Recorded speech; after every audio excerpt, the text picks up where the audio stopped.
Hola, ¿cómo están? Bienvenidos a Introducción al Hebreo Bíblico en el programa de Ciencias Bíblicas. Estoy muy feliz de poder darles la bienvenida a la clase número uno.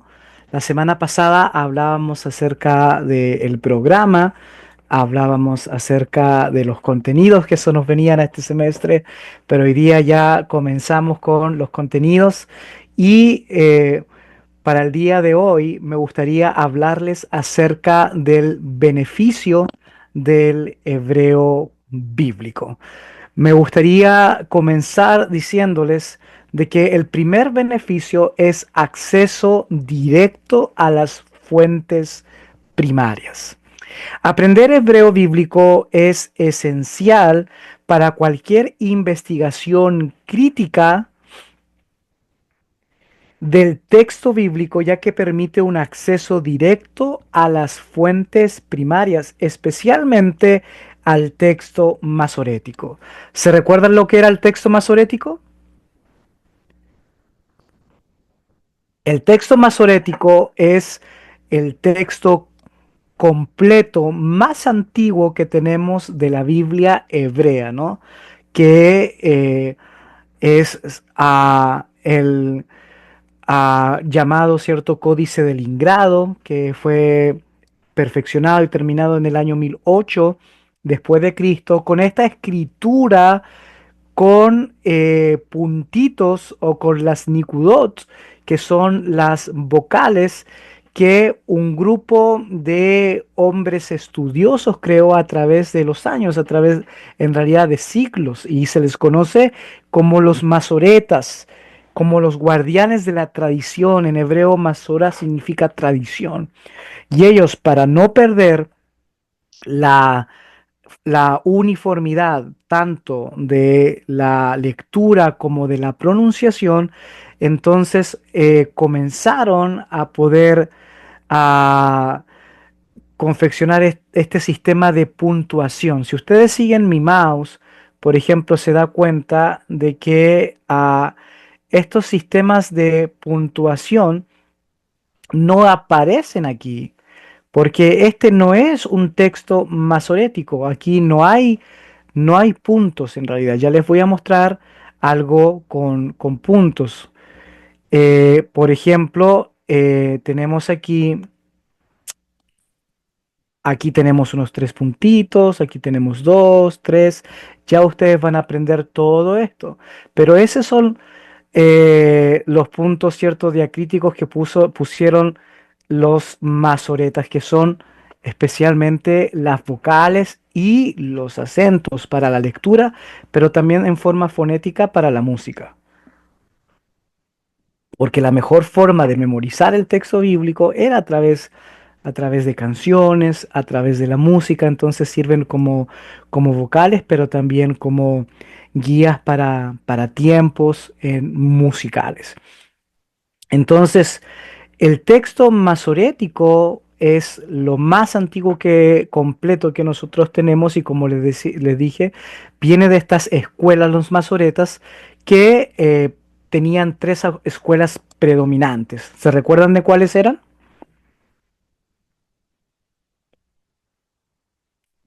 Número uno, la escuela, ¿cierto?, de Babilonia. Número dos, la escuela, ¿cierto?, palestiniense. Y número tres, la escuela de Tiberiades. Entonces, cada una de ellas tenía diferentes formas de puntuación, y la que venció, la que tenemos nosotros, es la de Tiberiades, ¿ok? Entonces, es el texto más completo, es el texto masorético, pero no quiere decir que sea el más antiguo. ¿Alguien se recuerda cuáles son los textos en hebreo más antiguos que tenemos de la Biblia hebrea? Los romanos. Exacto, los rollos del Mar Muerto son los más antiguos que tenemos, los textos, ¿no? Porque hay palabras mucho más antiguas en ostracas, en inscripciones mucho más antiguas que los rollos del Mar Muerto, pero los textos, los rollos que tenemos, y predomina más o menos, ¿cierto?, la amplitud del año 300 antes de Cristo hasta el año 100 después de Cristo. Es decir, hay una variante de 400 años. pero el texto completo más antiguo es el texto masorético que ha quedado cierto expresado y eternalizado en el Código de Leningrado, para que lo vayan escribiendo, Código de Leningrado en el año 1008 después de Cristo. Bueno, este acceso directo a las fuentes primarias constituye la piedra angular del estudio académico del Antiguo Testamento en el ámbito cristiano y Biblia hebrea, ¿no? En las ciencias bíblicas, dado que si le decimos cierto Antiguo Testamento ya es una expresión de confesión, ya estamos, se nota que ya somos nosotros cristianos y estamos cierto teologizando las escrituras del pueblo judío. Entonces, en las ciencias bíblicas no se le dice Antiguo Testamento, sino que se le dice Biblia hebrea. Entonces, pero esta capacidad de ir al acceso directo a las fuentes primarias constituye la piedra angular, pues la traducción, por más precisa que sea, implica siempre una mediación hermenéutica. Como decía James Barr, la traducción nunca puede transmitir todos los matices semánticos, culturales y sintácticos del original. Pues siempre, como decía cierto el dicho italiano, siempre la traducción va a ser una traición. Estamos siempre interpretando, es decir, constituyendo una herramienta hermenéutica para el mismo texto. Por eso si usted algún día quiere ser un experto en la Biblia, quiere ser un académico serio, formal, con un alto nivel, tiene que conocer las fuentes primarias, tiene que ser capaz de leer el hebreo, capaz de leer el arameo, capaz de leer el griego y yo le agregaría también el latín para poder, cierto, estudiar a los padres de la iglesia y obviamente, cierto, la Vulgata latina que se constituyeron en el texto favorito y predominante para el estudio sistemático e histórico de la iglesia cristiana. Entonces, aquí es donde nosotros tenemos que ponernos serios. Entonces aquí en un seminario se dice aprenda hebreo para poder robustecer su exégesis, ampliar su hermenéutica y profundizar, ¿cierto?, en su homilética. Pero como nosotros estamos en un instituto y en la Facultad de Ciencias Bíblicas, le decimos aprenda hebreo para poder transformarse en un mejor académico que le permita ir al texto de primera fuente y sin intermediarios. Por ejemplo, les doy el Éxodo 3, verso 14. Si alguien lo puede leer, por favor. Éxodo 3, 14.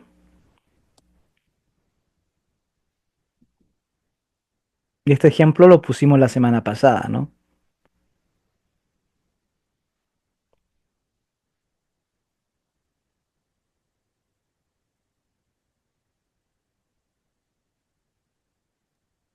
Dice, y respondió Dios a Moisés, yo soy el que soy. Y dijo, así dirás a los hijos de Israel, yo soy, me ha enviado a vosotros. Muchas gracias. Aquí esa expresión yo soy el que soy. Si ustedes van aquí, vamos a ir despacio. Aquí tenemos una Aleph, ¿cierto? Y tenemos una Segol, sería, aquí es una Het, sería Y. No se preocupen, yo sé que van a venir semanas donde van a aprender las vocales y las consonantes, pero yo solamente le estoy dando una pincelada para que ustedes vean la diferencia. Aquí sería, ¿cierto? Eye, Eye, Asher. Eyer Asher, Eye. Eye, Asher, Eye. Yo soy el que soy. Bueno, este versículo ha sido tradicionalmente traducido como yo soy el que soy, pero el verbo cierto, gen, forma imperfecta de Eye, sugiere un sentido dinámico. Yo seré o yo me mostraré como el que seré. Entonces, esta lectura enfatiza el carácter procesual de la identidad divina. Aquí hay una progresión, aquí hay un proceso en la identidad y es como yo me iré mostrando, porque ese es el imperfecto. Vamos a conocer cuando lleguemos a los tiempos verbales que el imperfecto es una acción en progresión que no está acabada en el tiempo y que nunca va a estar acabada. Por lo tanto, siempre va a estar constantemente en crecimiento y en proyección. Y la mejor traducción desde las ciencias bíblicas no es yo soy el que soy, pues ya infiere una acción acabada. Entonces, la mejor traducción sería yo estoy siendo el que seré. Yo estoy siendo el que seré. Es una acción que inició en el tiempo y en el espacio, pero que va en progresión. ¿Ok? Esta lectura enfatiza el carácter procesual de la identidad divina, lo que cambia profundamente su teología, dado de que para el texto la divinidad no es algo que está acabado, sino que incluso sigue en transformación, y esto es muy importante porque va a cambiar toda nuestra perspectiva, porque todos nosotros nos quedamos con el texto que yo soy el que soy, yo no cambio, por lo tanto creemos que Dios es inmutable, pero desde las ciencias bíblicas, Dios mismo se da a conocer como alguien que no puede ser capaz de ser entendido por el ser humano y que siempre su presencia, su identidad va a estar en progresión en el sistema cognitivo del ser humano y que siempre vamos a estar a medias, siempre vamos a estar a oscuras, siempre vamos a mirar por un espejo, nunca vamos a tener esta revelación completa. Jan Bart de Plock advierte que ignorar el aspecto gramatical del hebreo aquí lleva a conclusiones teológicas artificiales basadas en traducciones estáticas. Entonces esto te cambia tu panorama. Por eso que es muy importante que ustedes que están en el programa de ciencias bíblicas puedan estar a la altura de la conversación. Si alguno de ustedes son teólogos, son pastores, obviamente no van a llevar a sus comunidades de fe, a su iglesia, este contenido, porque sería un escándalo, ¿no? ¿Cómo Dios va a seguir creciendo? ¿Cómo Dios va a seguir progresando? ¿Cómo Dios va a seguir mutando? ¿Cómo Dios va a seguir cambiando? Pero no se refiere tanto a que el Señor Dios para cierto los escritores del Éxodo sea el que cambie, sino que se refiere que la limitación humana siempre va a seguir creciendo y progresando para nuestra comprensión. Entonces, por eso es muy importante entender de que el acceso directo a las fuentes primarias nos ayuda a tener acceso especialmente, ¿cierto?, a el sentido primario de las cosas. Y esto es muy importante que lo podamos comprender. Ya les voy a dar la oportunidad para sus preguntas, sus comentarios. Vaya usted ahí, ¿cierto? Vaya ahí conservándolos. Número 2, tenemos el fundamento para el análisis filológico. El hebreo es una herramienta esencial en la filología bíblica, entendida como el estudio de la lengua, sus significados, desarrollo, raíces y uso dentro del texto. El análisis filológico es el pilar sobre el cual se construyen interpretaciones sólidas, pues permite deconstruir palabras claves, seguir su evolución y comparar su uso en diferentes contextos y autores. Esa es la filología, en lo que nosotros podemos aprender de los textos y de las palabras en su contexto y en su cultura. Ah, Como afirma a Joan Moroaca, la filología es la gramática viva del texto, su respiración interna. Y aquí, cierto, es la segunda palabra que yo les traía la semana pasada como ejemplo. En Jueces 2:18 dice que acontecía que cuando Yahvé, y vamos a usar esta expresión Yahvé, que es una muy mala traducción del tetragramatón. Para los que no conocen qué es el tetragramatón, son las 4 palabras sagradas de Yahvé, estas 4 palabras que en hebreo son estas, ¿cierto? Que es la yod. Sigan mi mouse, por favor. Necesito que sigan mi mouse para que no se pierdan. Que es la yod y que la yod se traduce, ¿cierto? Como Y. Es la hey. Recuerden que el hebreo se lee al revés, de derecha a izquierda, y que en español se traduce como H. La vav, que es, ¿cierto? Una V corta en español, pero en inglés sería una W, y una H de nuevo, ¿cierto? Una G que se traduce como H. Entonces, estas cuatro palabras se conocen como el tetra de cuatro, tetra en griego, tetragramatón. Y es, ¿cierto? El nombre sagrado de Dios. Y aquí, ¿no? Y por eso cuando yo digo, cuando yo uso Yahvé, es una muy mala expresión, porque eso ya es una traducción teologizada. En realidad nadie sabe cómo se pronuncia el nombre de Dios. Se perdió después de la destrucción en el año 70, ¿no? Entonces, aquí el texto dice, acontecía que cuando Yahvé, entonces yo voy a usar Yahvé de forma académica, pero es de una forma académica teológica. En realidad, cierto, deberíamos decir a Adonai o el Hashem, pero bueno, vamos a usar y a pedir prestado este término desde la teología, Yahvé, que es una mala traducción, lo vuelvo a decir, Jehová, pésima traducción, menos todavía. Ni Yahvé ni Jehová en realidad son simplemente traducciones que están ya bajo una sistemática teológica. Pero vamos a seguir. Y acontecía que cuando Yahvé les levantaba jueces, los libraba de las manos de sus enemigos. ¿Cierto? Aquí el verbo, el shafat, se refiere, ¿cierto?, a un acto judicial en sentido moderno. A, perdón, no se refiere a un acto judicial en sentido moderno, sino a una función político-militar de liderazgo y salvación. En su raíz semítica común, ya vamos a aprender que la mayoría de los verbos en hebreo son triconsonánticos. El término tiene connotaciones de gobierno, restauración del orden y ejecución de justicia social. Entonces, al estudiar sus derivados en otras lenguas semíticas, ugarítico, acadio, árabe, se confirma que su uso bíblico está lejos del sentido moderno de juez imparcial. Entonces, ni siquiera deberíamos nosotros tener el libro de jueces en la Biblia.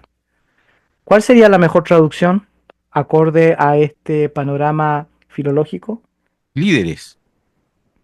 Exacto, líderes o gobernantes, ¿cierto? Ok. Gobernantes, líderes, no jueces, porque se pierde todo el sentido. ¿Ok? Bien. Y número tres, antes de hacer mi primer alto, la crítica textual y reconstrucción del texto. La crítica textual bíblica es el arte y la ciencia de recuperar, en la medida de lo posible, la forma más temprana y confiable del texto bíblico.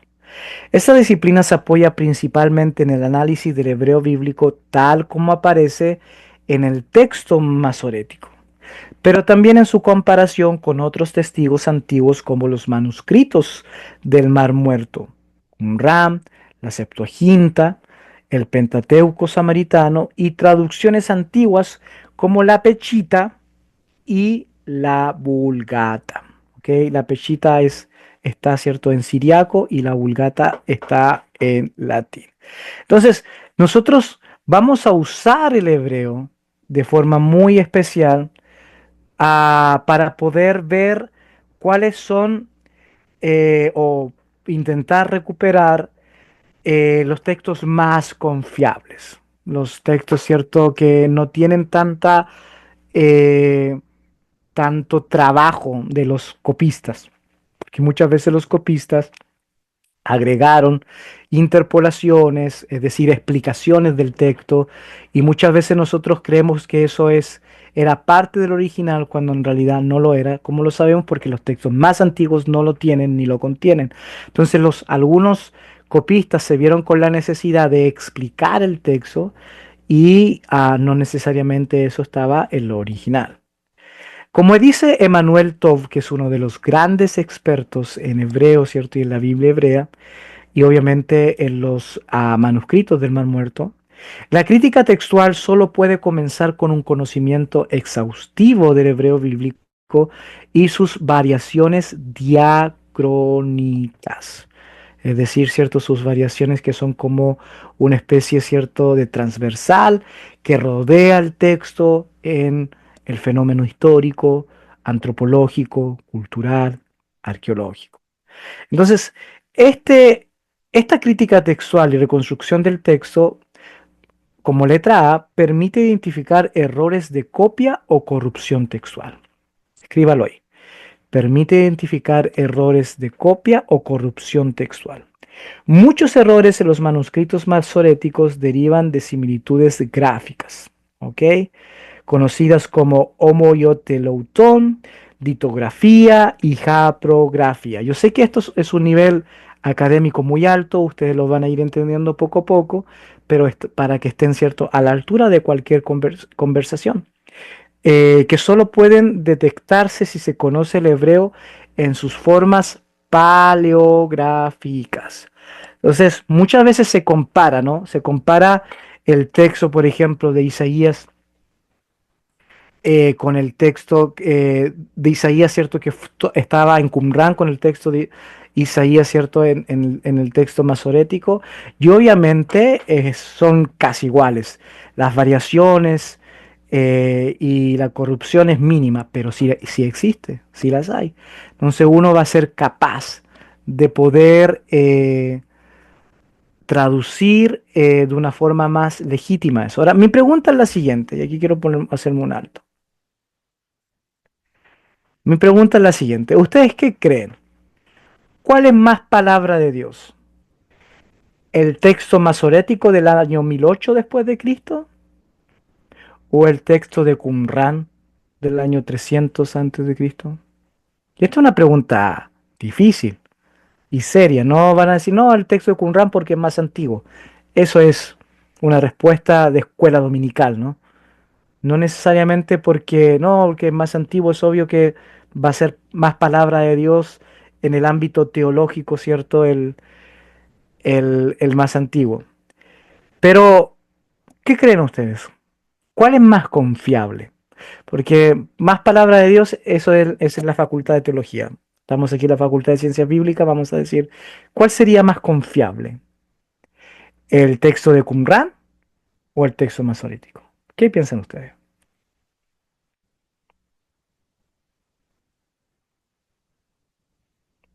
Don René, don Ángel, don Rodrigo, Por acá, ¿sí? este, por más confiable, yo me iría por el más antiguo que se tenga hasta, hasta los momentos.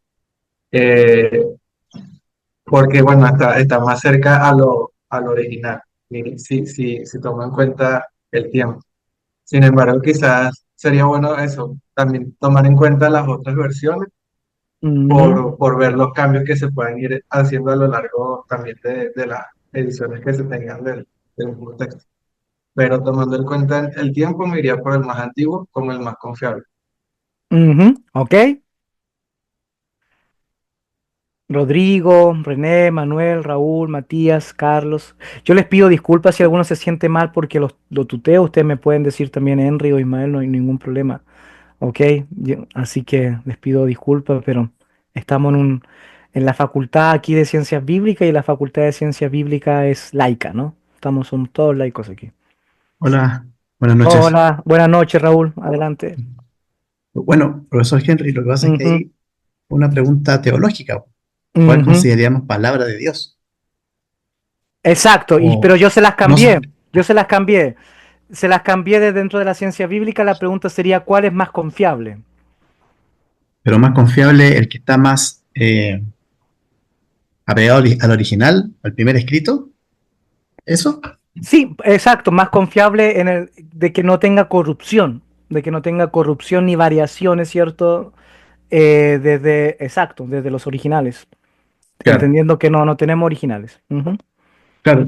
Bueno, yo lo que sé es que el texto masorético ha tenido bastante trascendencia hasta ahora y recién la crítica textual del Antiguo Testamento está como tomando más realce.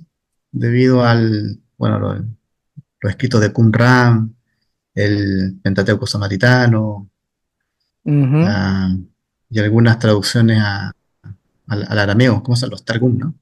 Algunos Exacto, Targum, no ¿no? está argumento, exacto. Entonces ahí como que se está recién armando una crítica textual que ya el Nuevo Testamento le lleva bastantes años de ventaja al Antiguo, eh, pero yo creo que el texto base sigue siendo el texto masorético. De ahí esa es la base para poder hacer los cambios que se tengan que hacer o no, en función de los nuevos descubrimientos, porque está bien vocalizado, está bien armado, llevó años, mucho, no sé cuánto tiempo llevó en poder llevar a una vocalización final.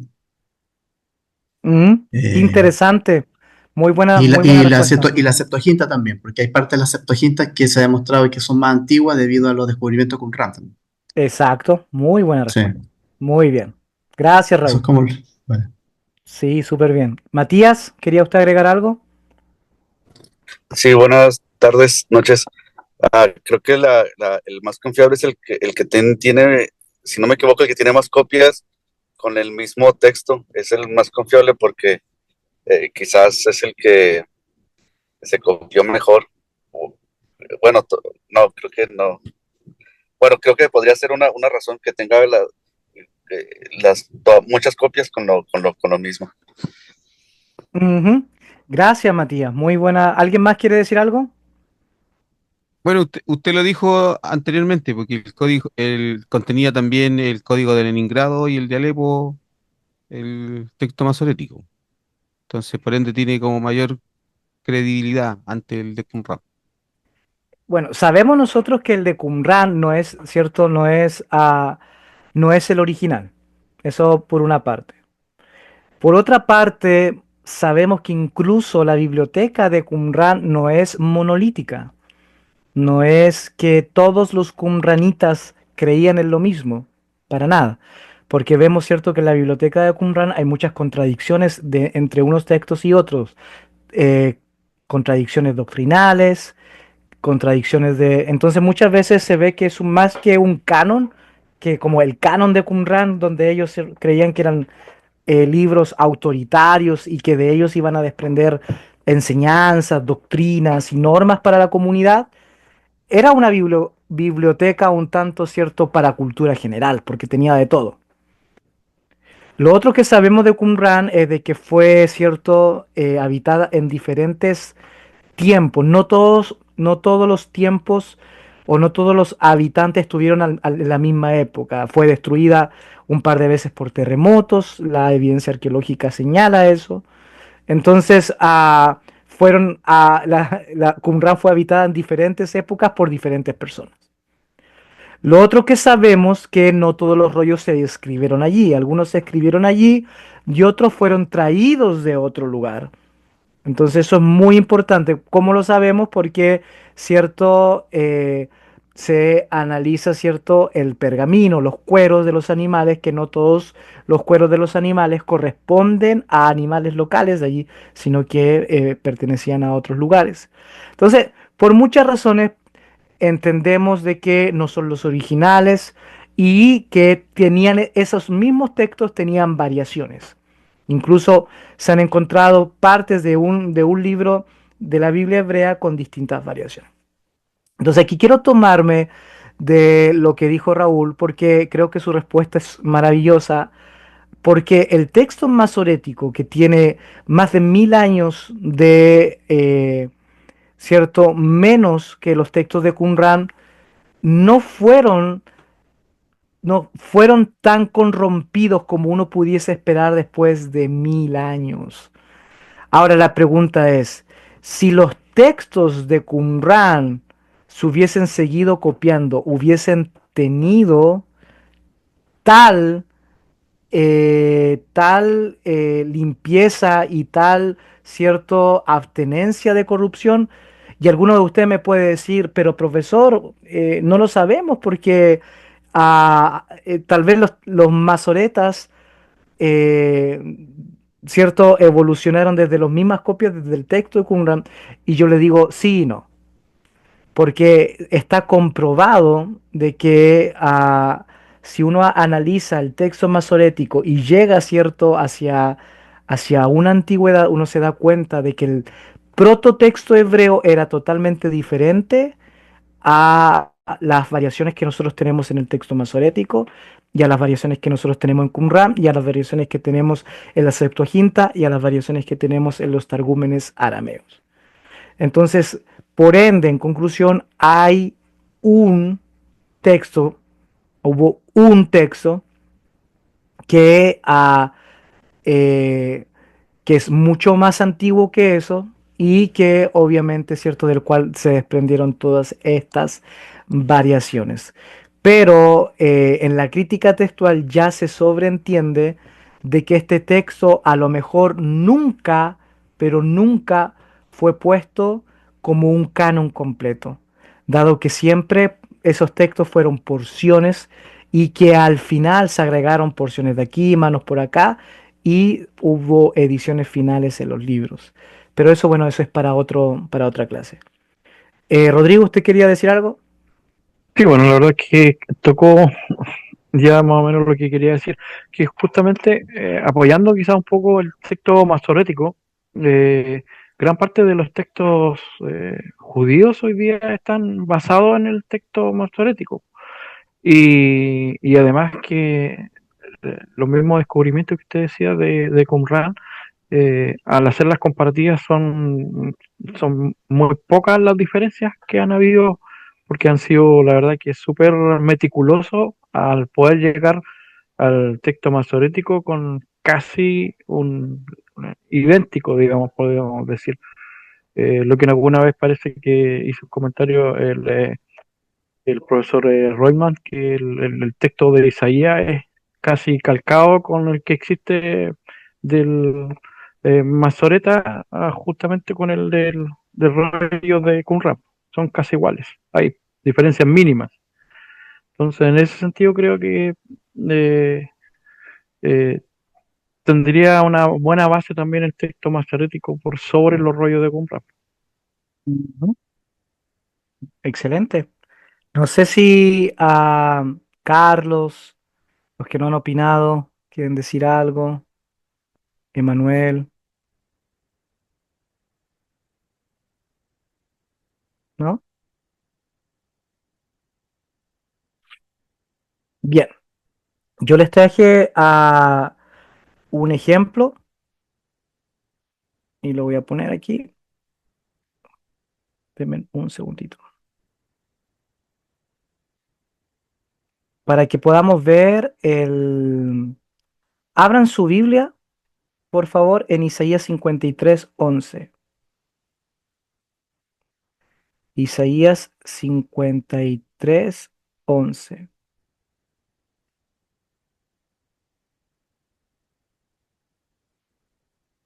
Y si alguien me lo puede leer, por favor. Vamos a leerlo en tres versiones distintas. Vamos a leerlo en Reina Valera, vamos a leerlo en NBI y en otra que ustedes puedan tener.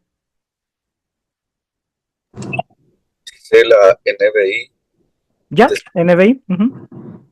después de su sufrimiento, verá la luz y quedará satisfecho. Por su conocimiento, mi siervo justo justificará a muchos y cargará con las iniquidades de ellos. Ujú. Muchas gracias, Matías. Bien. ¿Quién más? ¿Quién La tiene Reina otro? Valera. Reina Valera.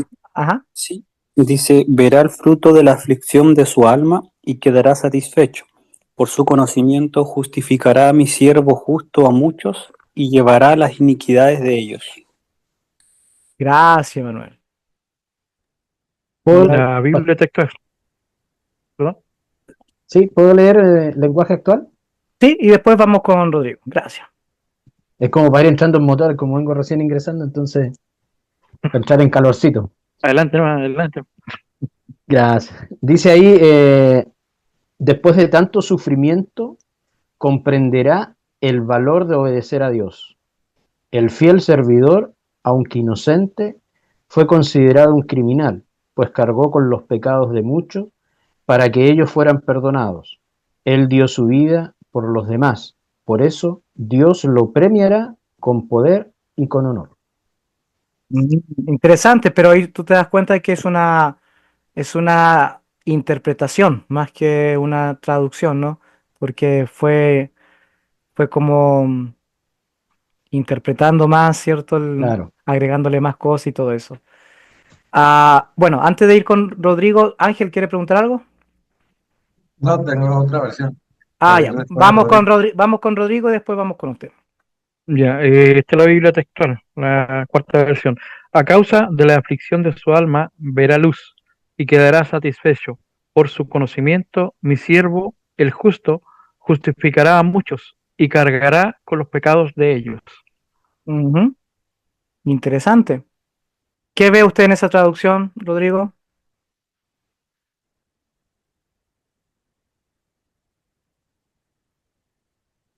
¿Qué, qué ve ahí?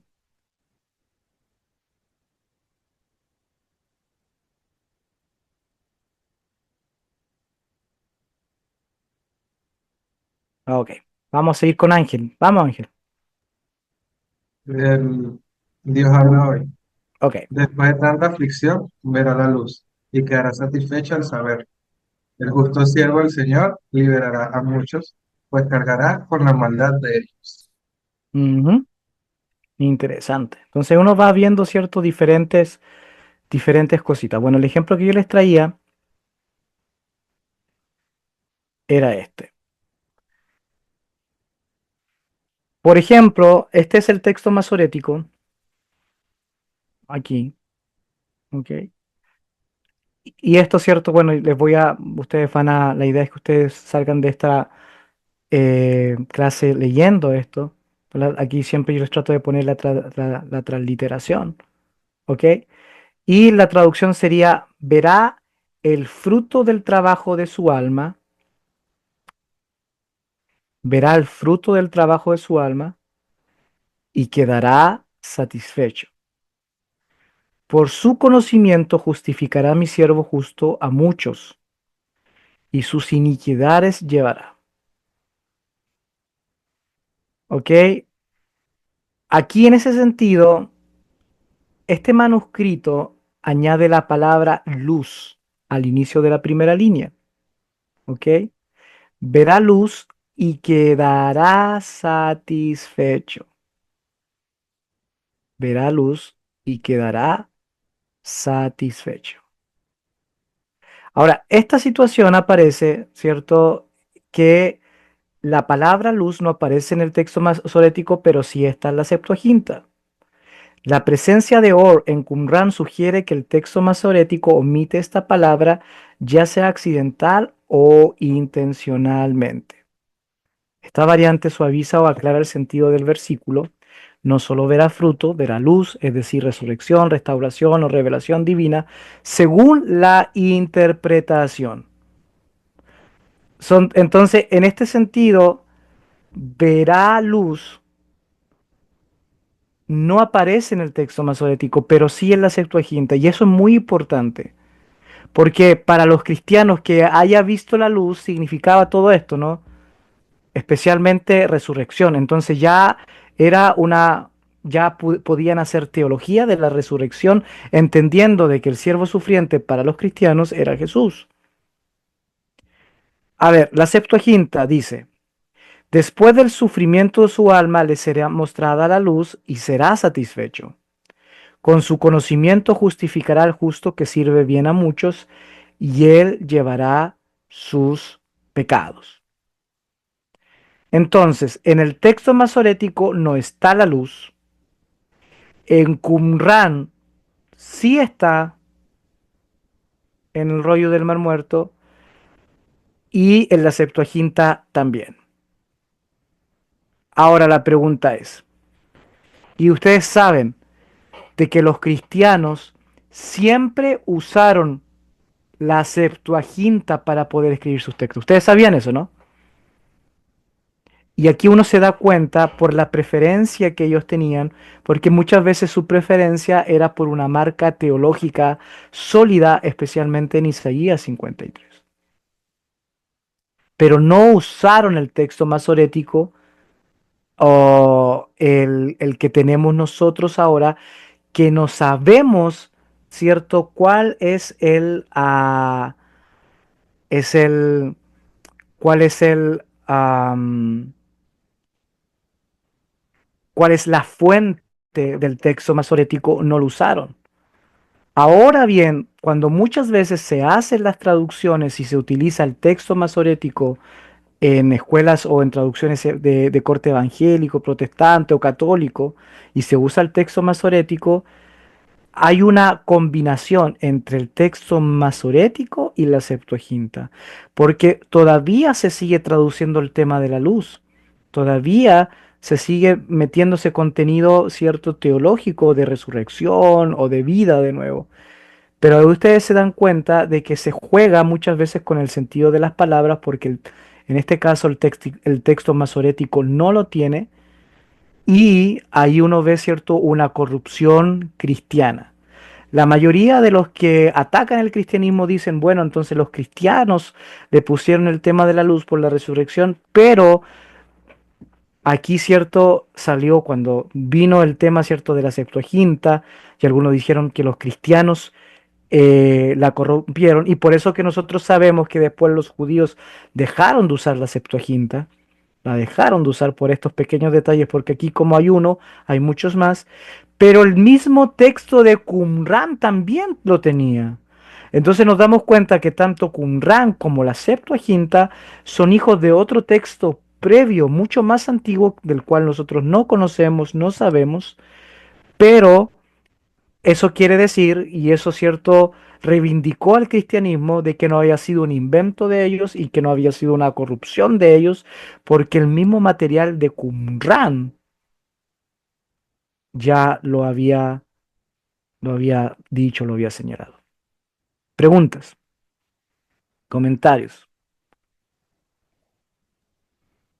¿No tiene un nombre algún ese texto fuente perdido? Como por ejemplo en el caso de la fuente Q en el Sí, tiene varios nombres, ¿sí?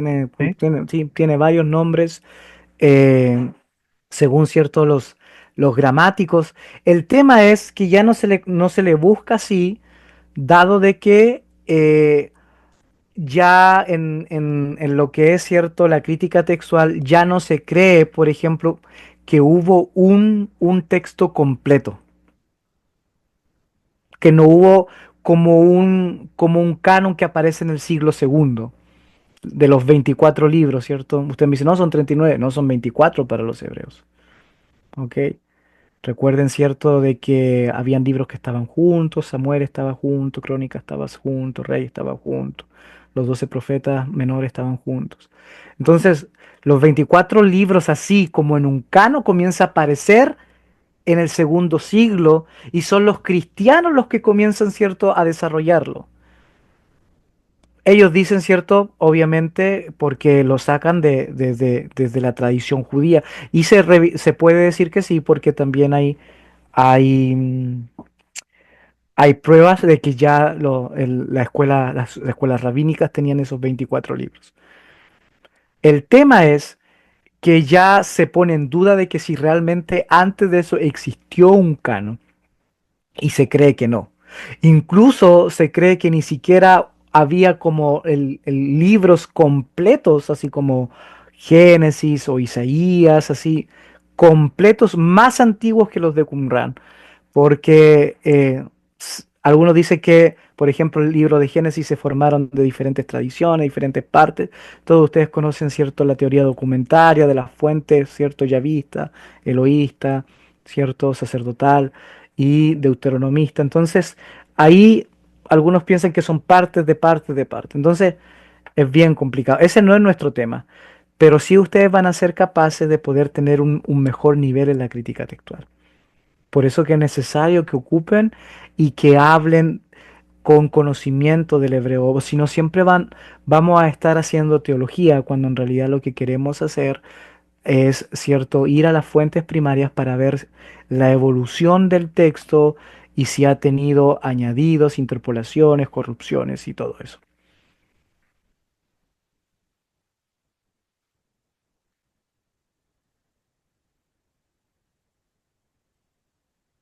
Bien, B hace posible el análisis, por ejemplo, un ejemplo aquí del Ketiv y el Kere.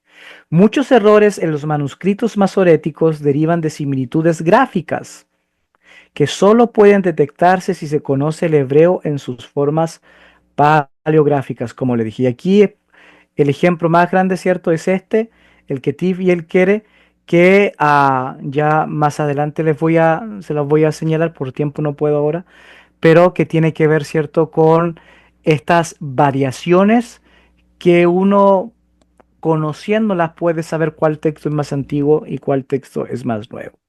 Se facilita la comparación entre testigos textuales. Entendemos de que el dominio del hebreo es imprescindible para comparar variantes, ¿cierto? Como ya lo mencioné, entre el texto masorético y otros manuscritos.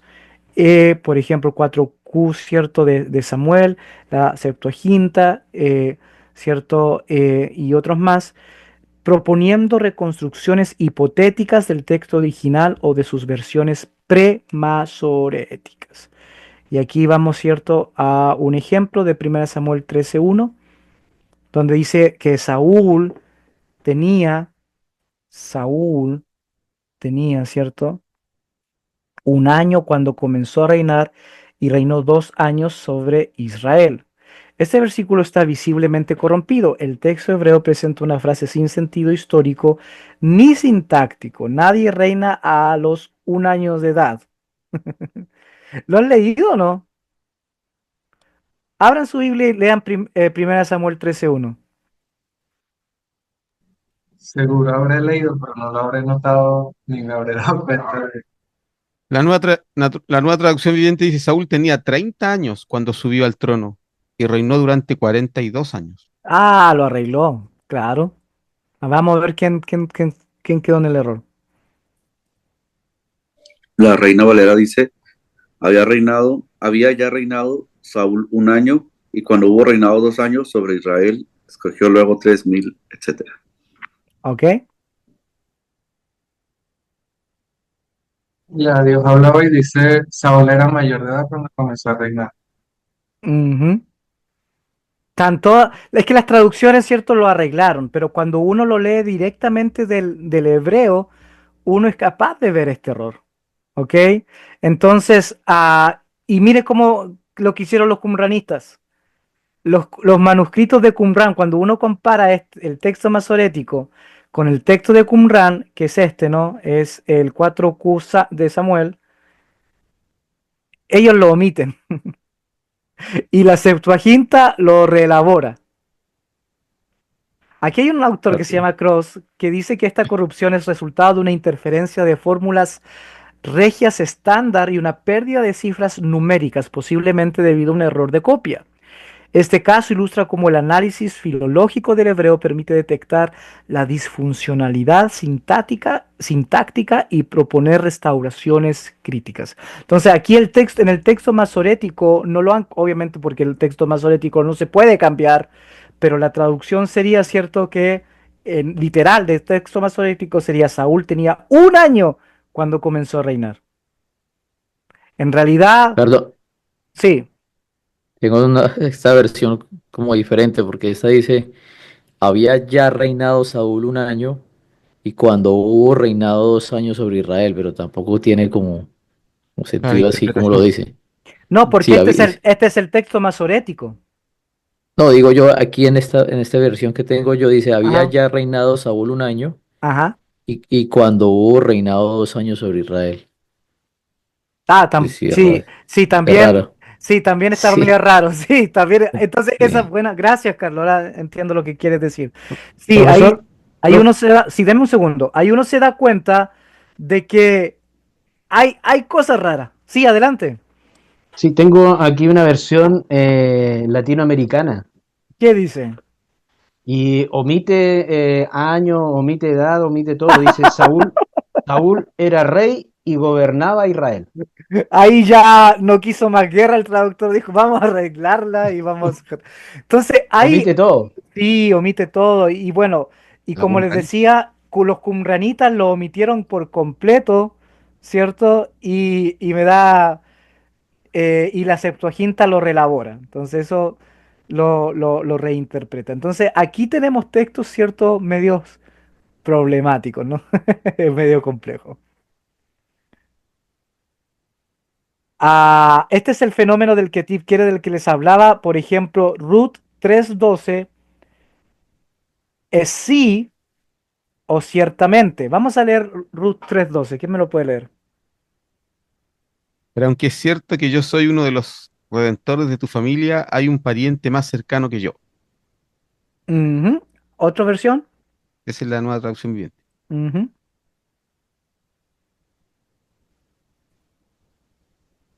¿Alguien Uf, tiene una Reina Valera o así, algo bien más antiguo? Sí.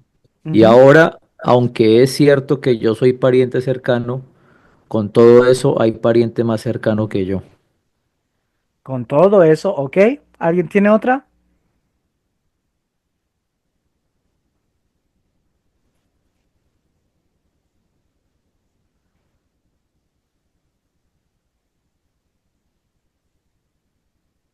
Acá dice, Sí, adelante. adelante. Dios hablaba hoy. Sin embargo, aunque es verdad que soy pariente cercano tuyo, tú tienes otro pariente aún más cercano que yo. Ujú. Bueno, el cambio propuesto por los masoretas refleja un intento de suavizar o aclarar esta expresión gramatical confusa en el hebreo premasorético. El hebraísta que estudia estos fenómenos puede evaluar si el cambio es fonológico, exegético o incluso ideológico. ¿Ok? Entonces aquí uno ve estas cosas que las pasa por alto, pero que son problemáticas. Son muy problemáticas. Entonces, la persona, ¿cierto? Que cree en Dios, que dice, no, sigamos nomás, pero tiene poca seriedad, tiene poco contenido. El que no cree en Dios y va en contra de la religión, que dicen, mira, la Biblia está mal, tiene errores, tiene confusiones, corrupciones, contradicciones, por lo tanto, la religión está mal y por tanto Dios no existe. Entonces, aquí todos nosotros tratamos, ¿cierto?, de buscar bajo nuestra ideología, ya sea teísta o ateísta, ya sea religiosa o ya sea científica, todos tratamos de servirnos de estos problemas, cuando en realidad simplemente son problemas.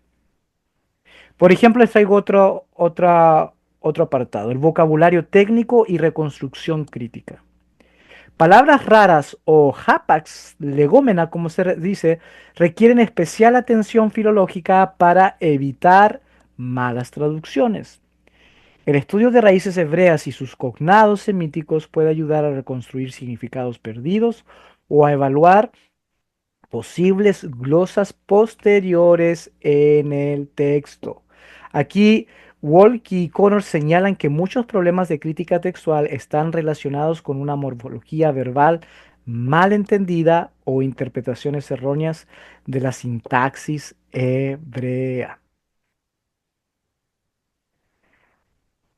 Aplicación filológica y arqueológica. La crítica textual combinada con la arqueología, inscripciones en hebreo, paleo, ostraca, grafitos, permite, número uno, confirmar términos bíblicos que aparecen en textos, perdón, en contextos extrabíblicos. Y número dos, comparar fórmulas legales, religiosas o administrativas del texto bíblico en textos epigráficos. Y aquí les traigo, por ejemplo, la ostraca de Laquish. ¿Dónde está Laquish? No les puse el mapa. Pero Laquish es una ciudad que está al sur de Jerusalén, y que era como la base militar donde estaba, ¿cierto?, la fuerza militar y que fue destruida por Sennacherib en la invasión que hicieron, ¿cierto?, el imperio neasirio a finales del siglo octavo, cuando destruyeron Samaria y el reino del norte, Israel.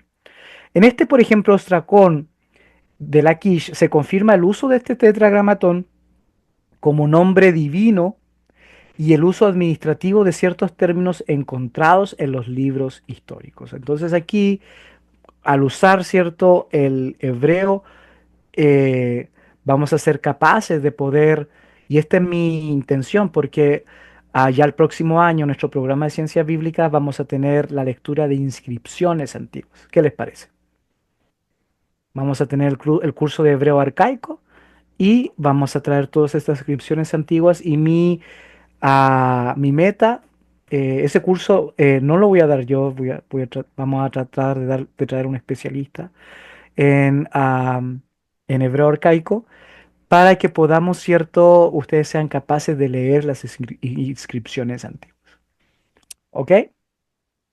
Bueno, hasta aquí les llego la clase del día de hoy. Siempre les dije que iba a estar 1 hora los miércoles, pero espero que vayan ustedes como masticando y que vayan viendo cómo el hebreo tiene muchísimos, pero muchísimos beneficios para aquel que quiera estar a la altura de las conversaciones con un nivel serio y alto. La próxima semana vamos a empezar con la historia del hebreo y vamos a empezar, ¿cierto?, con el proto-sinaítico y el paleo hebreo. ¿Les parece?